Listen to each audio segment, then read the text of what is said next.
되게 이제 1인 가구 어르신들이 이렇게 인지 능력이 떨어지면 옆에 조력자 도움을 받아서 오거든요. 근데 현장에서 보면 정말 이분이 본인의 뜻에 따라서 이걸 돈을 인출을 하는 건지 좀 명확치 않을 때가 많아요. 네.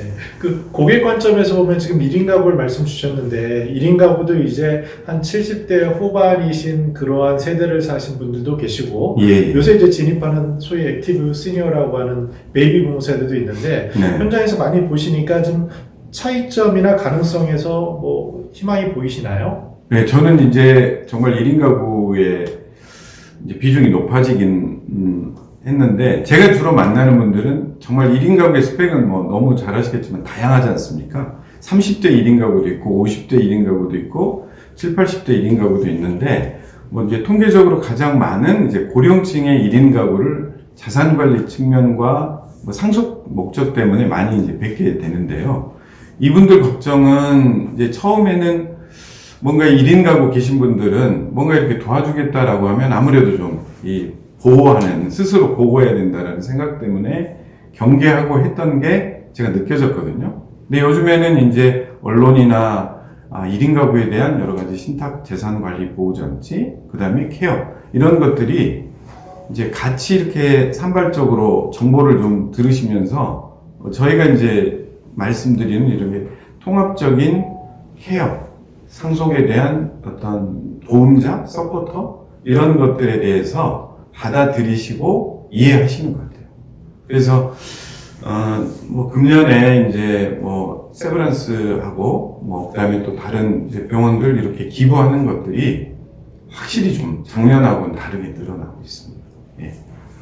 뭐 현장에서 또 보면은 어르신들의 가장 큰 걱정은 이제 정신건강 쪽에서 이제 치매잖아요. 그래서 그렇죠. 일본의 경우에는 치매 신탁도 이제 어느 정도 굉장히 사회 이슈로 부각이 되고 있는 것 같은데 네. 그에 반해서 아직 우리나라는 신탁이 생소하니까. 예. 근데 본부장님은 앞으로 치매 신탁의 가능성이나 뭐 현황이나 어떻게 보시는지요? 예, 정말 저는 필요하다고 생각이 됩니다. 이제 금융권에 저도 있을 때 보면 되게 이제 1인 가구 어르신들이 이렇게 인지 능력이 떨어지면 이제 딸이나 뭐 옆에 조력자 도움을 받아서 오거든요. 근데 현장에서 보면 정말 이분이 본인의 뜻에 따라서 이걸 돈을 인출을 하는 건지 좀 명확치 않을 때가 많아요. 그래서 이분들을 뭔가 도와드려야 되는데 이런 이제 프로그램들이 필요하잖아요. 그래서 금융에서도 지금 각 노력들을 많이 하고 있는 걸로 알고 있습니다. 그래서 이제 어떤 매뉴얼을 한다든지 뭐 이런 것들이 필요한데, 이제 그러기에는 많은 시행착오와 좀 서로 간에 이제 합의되는 어떤 결론들이 필요한 반면에, 이 신탁이라는 것은 그분들을 위한 재산 보호 장치가 어찌 보면 좀 직접적이고 바로 이루어질 수 있는 첫 단계가 아닌가 싶거든요. 그래서 너무 이제 치매 목적으로만 하면 또 사람들이 거부 반응이 있으니까 이제 상품을 안전하게 운용도 하고 관리도 하고 나중에 치매 이벤트가 진짜 생기면 도와준다. 이런 어떤 좀 연착륙 할 수 있는 어떤 상품 체계, 이런 것들이 좀 필요하구나, 그런 생각이 들고요. 그렇게 이루어진다면 훨씬 좀 의미 있게 좋은 서비스 체계가 될 것 같다, 그런 생각이 듭니다. 네, 본부장님이 이제 신탁에 어떻게 보면은 고객들의 중심에서 2.0을 말씀하셨는데, 네. 그럼 희망하시는 3.0은 언제쯤 도래될 수 있을지 예측하기 어렵겠지만 지금까지도 뭐 상당한 세월이 흐르셨잖아요. 그래도 희망하시는 게 대략 언제쯤 보시나요?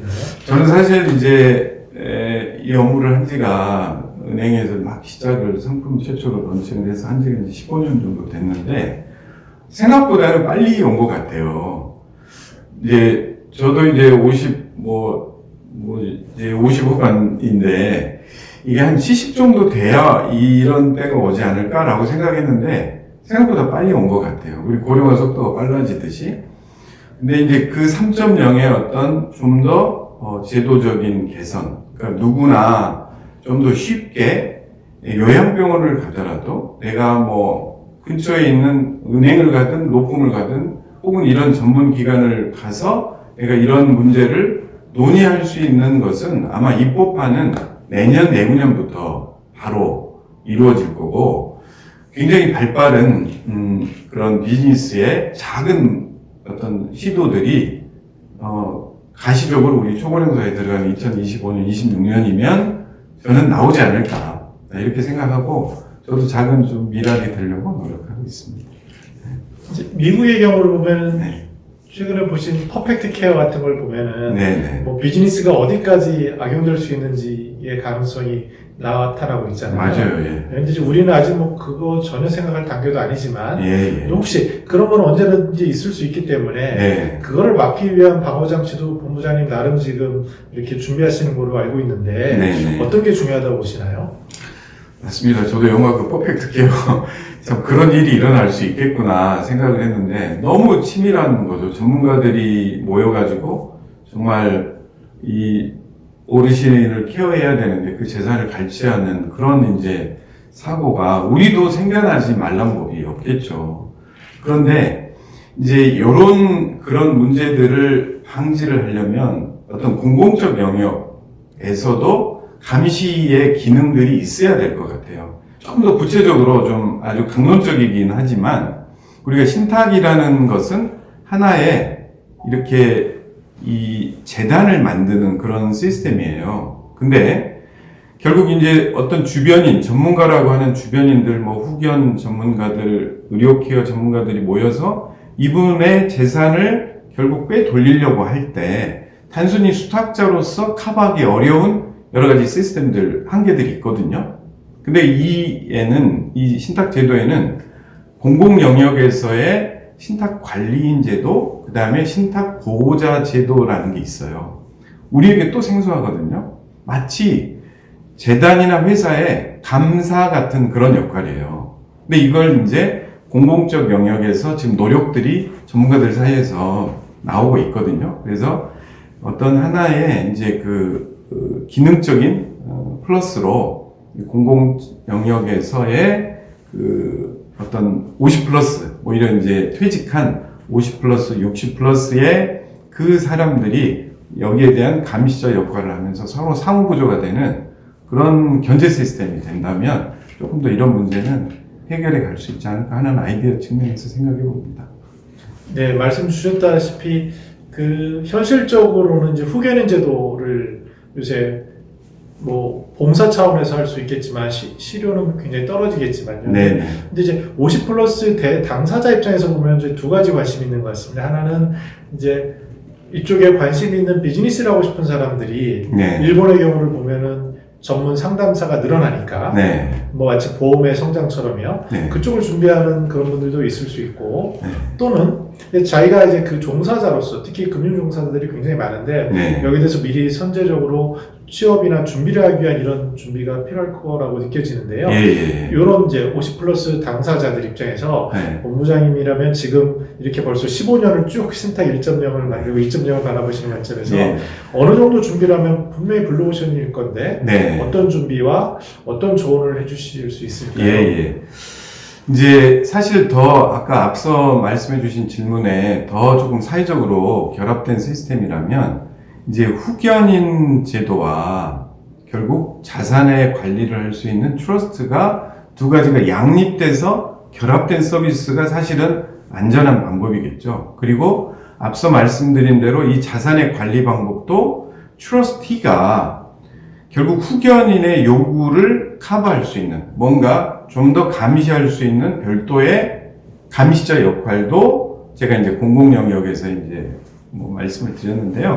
제가 보니까 이 은행원이나 공무원들이 일본에처럼 그 시민 후견인을 할 수 있는 역량이 굉장히 좋은 것 같아요. 그래서 전문가 후견인들, 특히 이제 변호사, 법무사분들이 계시긴 하지만 또 그분들과 콜라보를 해줄 수 있는 자금 관리의 전문가들이 이제 금융 쪽이기 때문에 이들이 이제 있을 때 뭐 세무사도 따고 뭐 변호사도 따면 좋겠지만 사회복지사 영역에 공부를 좀 하거나 해서 미리 나와서 어떤 임의후견 법인도 만들어서 실제 이제 법무사나 변호사분들하고 같이 콜라보하는 그런 영역을 만들면 봉사도 하면서 저는 굉장히 좀 안정적인 수익도 일본처럼 낼 수 있지 않을까 그런 생각을 좀 해봅니다. 그래서 저도 그렇게 한번 만들어 보고 싶다 생각이 듭니다. 네.